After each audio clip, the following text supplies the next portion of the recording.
dialami oleh orang sakit yang sudah 38 tahun lamanya dia tidak bisa berjalan. Dan ketika itu dia bertemu dengan Tuhan Yesus, dan Tuhan Yesus menyatakan kuasanya, dan orang sakit ini menjadi sembuh. Itulah kemurahan Tuhan. Itulah anugerah Tuhan. Anugerah itu adalah pemberian yang Tuhan berikan di dalam hidup kita secara cuma-cuma. Itu anugerah. Itu anugerah Tuhan. Kita masih sehat saat ini, itu anugerah Tuhan. Saudara masih bisa melayani Tuhan, masih bisa gereja saat ini, ibadah saat ini, itu anugerah Tuhan. Saudara masih bisa bekerja, itu anugerah Tuhan.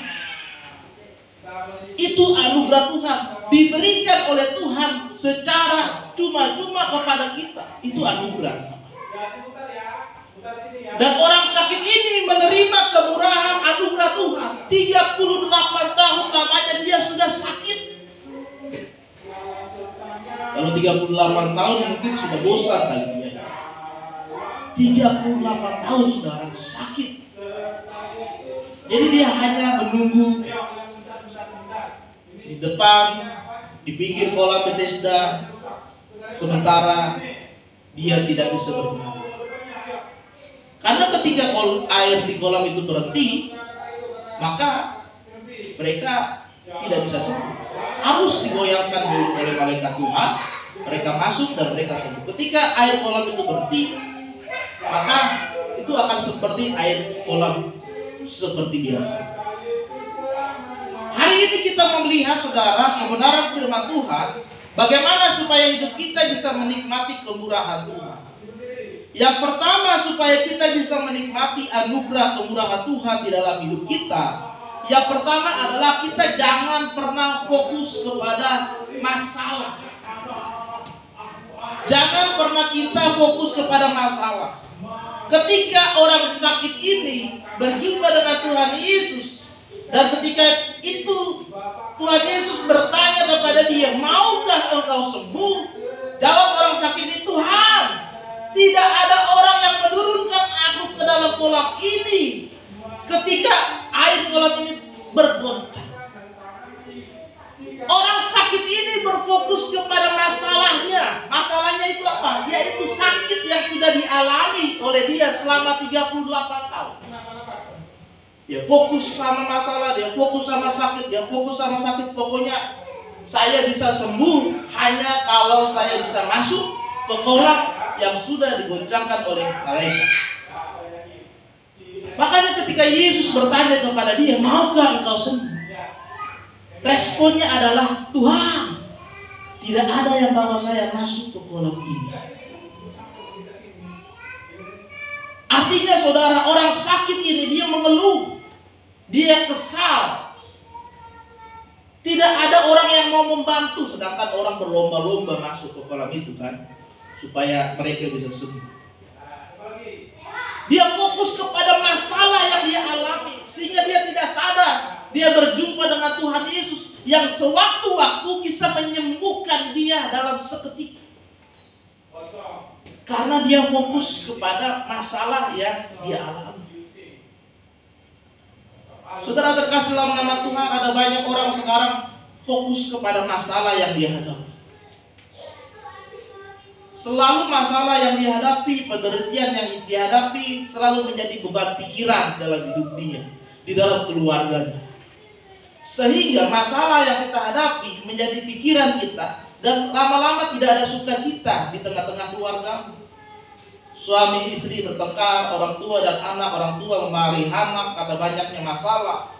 Sehingga masalah itu jadi fokus utama kita. Sedangkan kita tidak menghadirkan Tuhan di tengah-tengah keluarga. Pikirin masalah, akhirnya minggu gak ke gereja, cari uang supaya bisa tutup utang, gali lubang semua.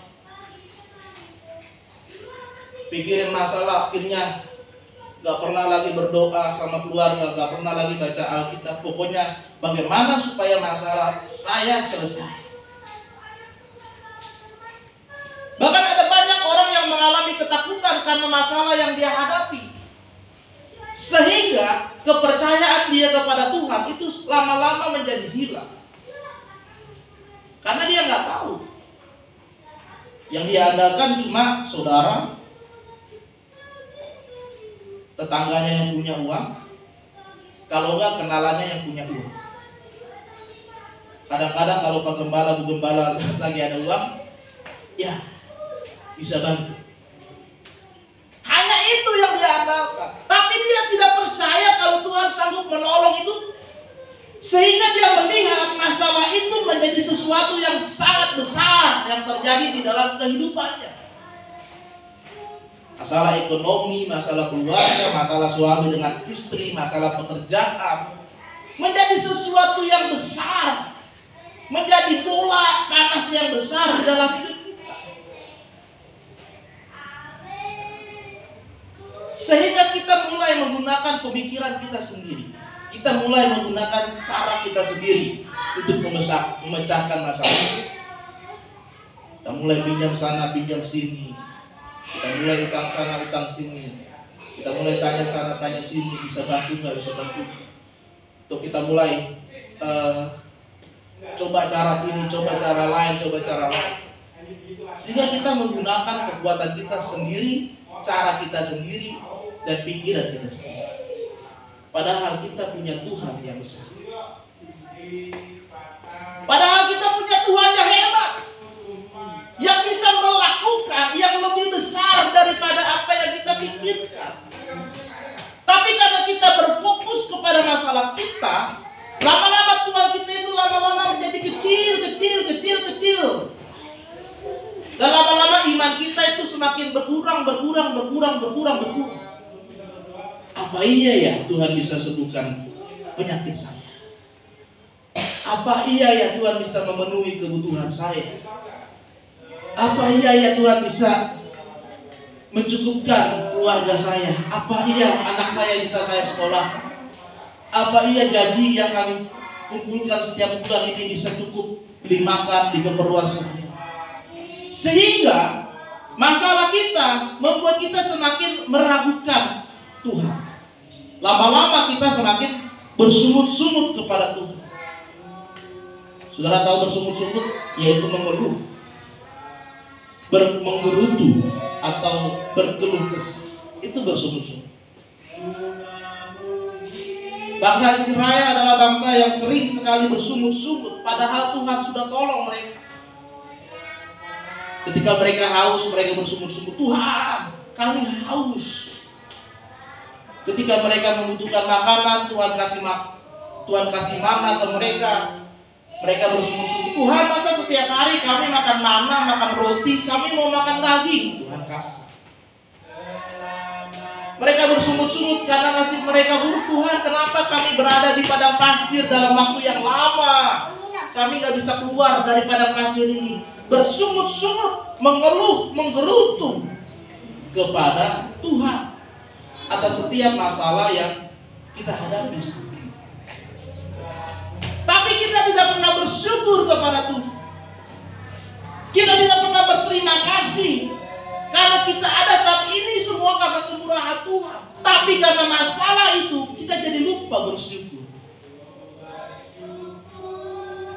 Terima kasih Tuhan, hari ini Tuhan masih berikan saya kehidupan dan berkah.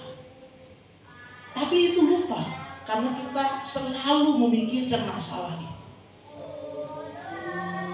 Saudara terkasih dalam nama Tuhan Yesus, hari ini firman Tuhan mengingatkan kita jangan sekalipun kita fokus kepada masalah.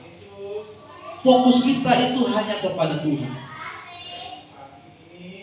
Hanya kepada Tuhan. Yusuf, Alkitab mencatat, dia mengalami banyak penderitaan. Dijual oleh saudara-saudaranya, dan saudaranya bilang ke orang tuanya kalau Yusuf meninggal. Lalu Yusuf menjadi budak di rumah keluarga Potifar. Lalu dia difitnah, lalu dia masuk penjara. Coba, berkali-kali penderitaan yang dialami oleh Yusuf. Dijual oleh saudaranya sendiri, jadi budak, lalu difitnah, lalu masuk penjara. Tetapi Yusuf selalu berfokus kepada Tuhan. Yusuf selalu percaya dan berharap kalau Tuhan pasti akan menolong hidupnya. Sehingga ketika dia bebas dari penjara, Tuhan angkat dia. Dan Tuhan semakin pakai dia, percayakan dia menjadi tangan kanan dari raja. Bahkan ketika dia berjumpa dengan saudaranya, dia berjumpa dengan keluarganya, Yusuf berkata, kalau manusia itu bisa menerka-nerka yang jahat, tetapi Tuhan bisa menerkakan kebaikan dalam hidup saya. Jadi saudara, janganlah kita fokus kepada masalah kita. Fokus kepada Tuhan. Tuhan kita, Tuhan yang besar. Ketika kita percaya kita punya Tuhan yang besar, maka masalah kita hadapi semakin lama semakin kecil. Jadi kalau ada masalah tetap bersuka cita, masih bisa senyum kanan kiri, masih bisa ketawa bercanda-canda. Padahal masalahnya banyak, tapi masih bisa bersuka cita. Jangan digeroyok, awal punya masalah, menggerutu aja, berdoa nggak berdoa, dengar firman nggak dengar firman. Udah di gereja dia masih pikirin masalah. Aduh, gimana ya masalah? Yang pertama saudara, jangan sekalipun kita fokus kepada masalah, kita harus fokus kepada Tuhan. Yang kedua, kita harus sabar dalam menanggung penderitaan yang kita alami.